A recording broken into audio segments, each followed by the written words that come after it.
اعوذ باللہ من الشیطان الرجیم بسم اللہ الرحمن الرحیم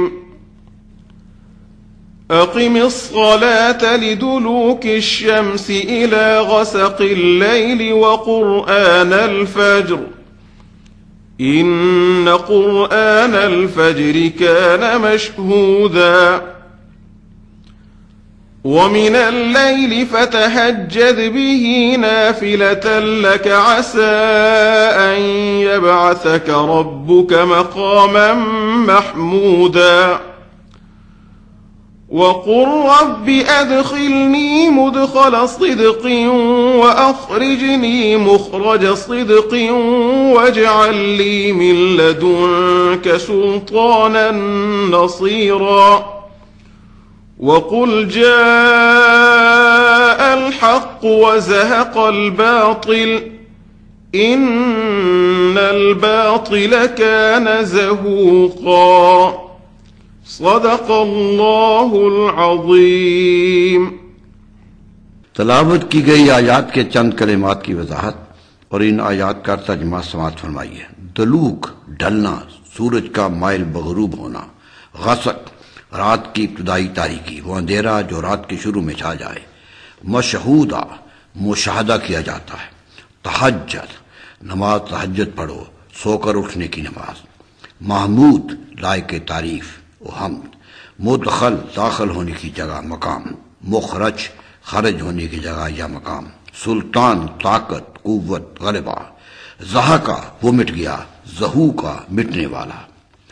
آیات کا ترجمہ ہے نماز قائم کرو سورج کے ڈھلنے کے ساتھ رات کے اندھیرے تک، اور قرآن فجر کو بھی قائم رکھو، بے شک قرآن فجر مشہود ہے، اور رات میں تہجد ادا کرو، یہ آپ پر نفل ہے، یقیناً آپ کا رب آپ کو مقام محمود پر سرافراز کرے گا۔ اور کہیے کہ اے میرے رب مجھے سچے مقام میں داخل کرنا اور سچے مقام سے ہی نکالنا، اور تو اپنے ہاتھ سے میرے لیے قوت دے جو مددگار ہو، اور کہہ دیجئے کہ حق آ گیا اور باطل مٹ گیا، بے شک باطل مٹنے والا تھا۔ سابقہ آیات میں دو گروہوں کا ذکر ہوا، ایک وہ جو حسن عمل کے پروانے اپنے دائیں ہاتھ میں تھامے انہیں پڑھتے پھریں گے، ایک وہ جو دنیا میں بے بصری کا مظاہرہ کرتے رہے اور روز قیامت بھی اندھے پن کا شکار ہوں گے۔ یہ بے بصیرت لوگ اس قدر دلیر ہو جاتے ہیں کہ وحی کی مراد سے بھی فتنے پیدا کرتے ہیں۔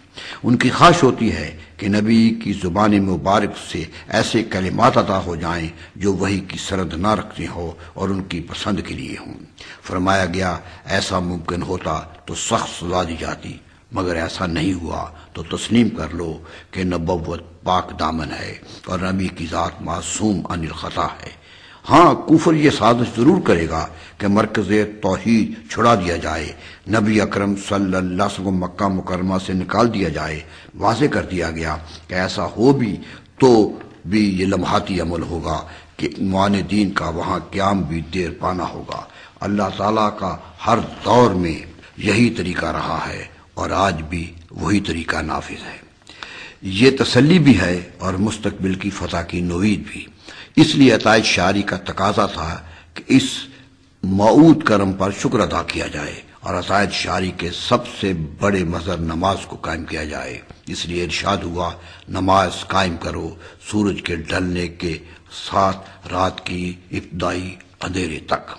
بظاہر تو یہ حکم ہے کہ نماز قائم کرتے رہو سورج کے مائل بزوال ہونے سے رات کی اس تاریکی تک جو ابتدا میں چھا جائے۔ مفسرین نے روایات کی روشنی میں اس سے نماز کی فضیلت کا استنباط بھی کیا ہے اور نمازوں کے اوقات کا تعین بھی فرمایا ہے۔ سورج ڈھلنے سے نماز ظہر کی ابتدا ہوتی ہے، پھر عصر مغرب کی نمازیں پڑھی جاتی ہیں اور رات چھا جانے پر عشاء کی نماز ادا کی جاتی ہے۔ تو اس حکم سے 4 نمازوں کی فضیلت کا اشارہ ملا۔ یہ اشارہ حتمی شکل کا موجب بنا کہ عطائیت کی سند اسے حاصل ہو گئی۔ قرآن مجید کا کوئی اشارہ حکم لازم ہو جاتا ہے جب اسے فرمان نبوی صلی اللہ علیہ وسلم کی تائید حاصل ہو جائے۔ اس لیے علماء نے اس آیت کریمہ سے 4 نمازوں کی فضیلت کا حتمی حکم نکالا ہے۔ بعد میں ارشاد ہوا کہ قرآن الفجر کو بھی قائم کرو، تو اس سے فجر کی نماز واضح ہو گئی۔ اس طرح قرآن مجید نے پانچوں نمازوں کو صراحتاً حکم دے دیا۔ فجر کی نماز کے آخر پر یہ ذکر کرنے کا مقصود یہ ہے کہ بعد کی آیت کریمہ ہے کہ قرآن الفجر مشہود ہے۔ مشہود وہ جس کی شہادت دی جائے، جس میں حاضری ہو۔ علماء نے لکھا ہے کہ فجر کی نماز میں فرشتوں کی کثیر تعداد موجود ہوتی ہے کہ کچھ فرشتے رات کے احکام پر عمل درآمد کے بعد جا رہے ہوتے ہیں اور کچھ دن کی ذمہ داریاں سنبھالے آ رہے ہوتے ہیں۔ اس طرح دونوں گروہ اس وقت اکٹھے ہو جاتے ہیں۔ یہ بھی ترجمہ کیا گیا، فجر کی تلاوت بارگاہ سمدیت میں قبولیت کے بلند تر مقام پر ہوتی ہے۔ پانچ نمازوں کی فرضیت حضور اکرم صلی اللہ علیہ وسلم سے خطاب کے ساتھ تمام امت کے لیے ہے۔ یہ نمازیں تحفہ معراج ہیں۔ ان کی پابندی ہر صاحب ایمان پر لازم ہے اور ان کی عدم ادائیگی پر پرسش ہوگی۔ نماز دراصل ابدیت کے اظہار کا کامل ترین ذریعہ ہے۔ تکبیر کہتے ہوئے ہاتھ اٹھتے ہیں جو اشارہ دے رہے ہیں کہ رب کے حضور حاضر ہو کر بندہ دنیا سے ہاتھ اٹھا لیتا ہے، پھر ایک ایک عمل سے بندگی کا ثبوت فراہم کرتا ہے اور سجدے میں تو بندہ اپنے خالق کے قریب تر ہوتا ہے۔ اس لیے ارشاد ہوا کہ نماز مومن کی معراج ہے کہ بندہ بندگی کی انتہا کو اس میں پاتا ہے۔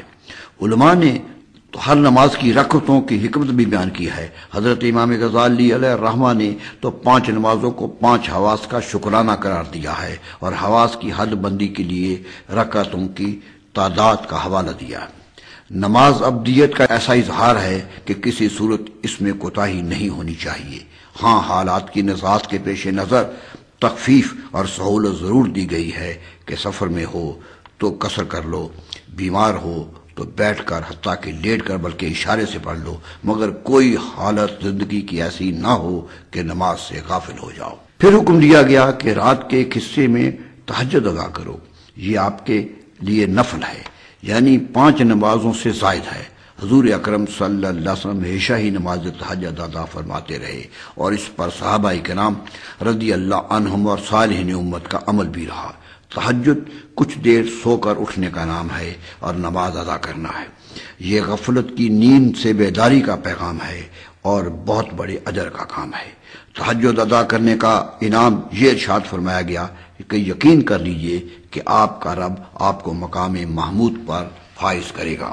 مقام محمود حشر میں اعلیٰ ترین مقام ہے جو رسول اکرم صلی اللہ علیہ وسلم کے لیے خاص ہے۔ یہ منفرد شرف آپ صلی اللہ علیہ وسلم کو حاصل ہوگا۔ صحابہ کرام رضی اللہ عنہ نے سوال کیا کہ حضور یہ مقام کیا ہوگا؟ تو فرمایا یہ وہ مقام ہوگا جہاں کھڑے ہو کر میں اپنی امت کی شفاعت کروں گا۔ اہل کبائر کے لیے نبی اکرم صلی اللہ علیہ وسلم کی شفاعت ہی گناہ گاروں کا سب سے بڑا سہارا ہے۔ بلند مقام رسول صلی اللہ علیہ وسلم حشر کے میدان میں اپنی امت کی تلاش میں کریں گے اور رب کریم سے بخشش کی درخواست بھی کریں گے۔ ہر امتی کی اس رحمت کی امید رکھنی چاہیے اور ہمہ وقت اس دعائیں میں مشغول رہنا چاہیے کہ وہ اس سعادت سے بہرہ مند رہے۔ آخر میں التجا کا طریقہ اور آداب تعلیم فرمائے گئے کہ ہر مومن کی ہمہ وقت یہ خواہش رہنی چاہیے کہ صدق کے سایوں میں رہے، معاملات میں داخل ہو تو صداقت کا علم لہراتا ہوا آئے اور کامیاب پیش رفت سے فارغ ہو کر سچائی کا دامن تھامے ہوئے اس دائرہ عمل سے باہر آئے۔ اس دعا کو بھی وہ حرز ضام بنائے کہ اسے پروردگار ہمت و طاقت سے نوازے، ایسی طاقت بخشے جو مسلسل نصرت الہی کے حصار میں رہے۔ اسے یقین رہنا چاہیے کہ حق ہمیشہ غالب رہتا ہے اگرچہ وقتی طور پر نمایاں نہ ہو۔ اس لیے ایک واضح حقیقت ارشاد فرما دی گئی کہ اعلان کر دیا جائے کہ حق آ گیا اور باطل مٹ گیا۔ یہ اعتماد ہر داعی اللہ کو ہونا چاہیے کہ وہ حق کا علمبردار ہے اور اس سلسلے میں کسی تردد یا وسوسے کا شکار نہ ہو اور یقین رکھے کہ باطل کس قدر بھی زور آور ہو اسے بہرحال مٹ جانا ہے۔ اس لیے کہ اصول یہی ہے کہ باطل مٹ جانے والا ہے۔ تاریکیاں کس قدر بھی گمبھیر ہوں گریز پا ہوتی ہیں کہ صدیوں کے اندھیرے ایک دیا سلائی کی تیلی کے جلنے سے کافور ہونے لگتے ہیں۔ یہیں سے ان کی بے ثباتی کا اظہار ہوتا ہے۔ اللہ تعالی ہر بندہ مومن کو حق کے ثبات اور باطل کے عدم ثبات کا یقین عطا فرمائے اور وہ کارگاہ حیات میں اسی یقین کے ساتھ آگے بڑھے کہ باطل کو اپنی قوت و طاقت کے باوجود پسپاں ہونا ہے. اللہ تعالیٰ اس عزم پر قائم رکھے. آمین. This program is the sole property of Central Productions, Pakistan Broadcasting Corporation, Islamabad. Piracy in this regard is illegal.